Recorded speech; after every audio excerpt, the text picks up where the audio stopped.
Clara moved to Heron's Creek for a fresh start. A quiet town, everyone said, friendly. She loved her little apartment, the way the morning light hit her window.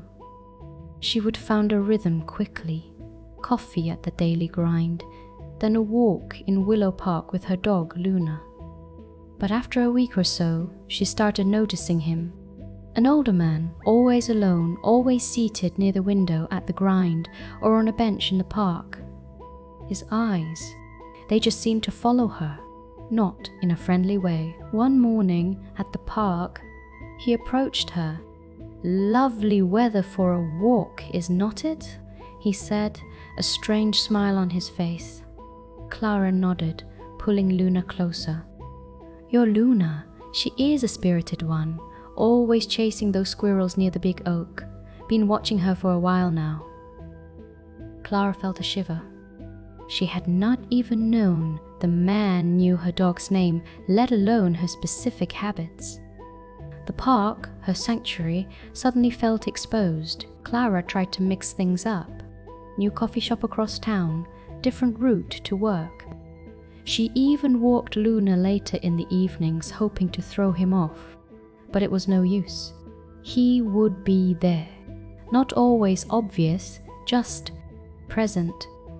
At the new cafe, he would be reading a newspaper, perfectly positioned to see her.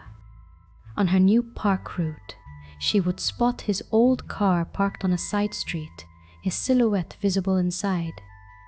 He never approached, but the feeling of his eyes on her was constant, a suffocating weight. Then came the calls.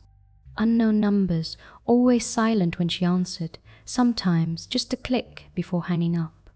She changed her number. No help.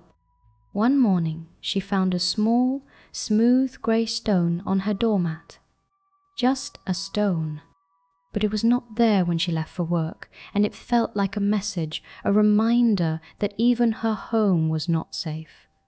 She felt like a character in a movie, constantly being watched, but with no director to yell, "Cut." One night, after a late shift, Clara walked home through the damp, quiet streets. The streetlights cast long, distorted shadows. As she approached her apartment building, she saw him, Silas. He was standing by the entrance, just staring at her door, his back to her. He slowly turned as she got closer. His eyes were wide, unblinking. "Clara," he said, his voice a low hum. "You know, the old photograph on your bedside table, the one with the chipped corner, it always catches the moonlight just right." Clara's heart hammered against her ribs.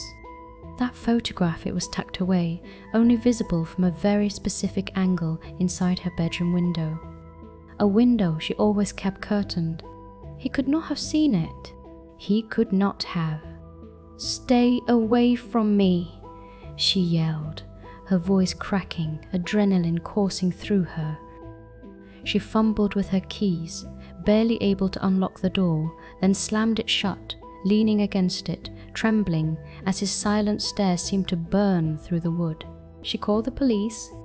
They were sympathetic, but without a direct threat, without him touching her, there was little they could do.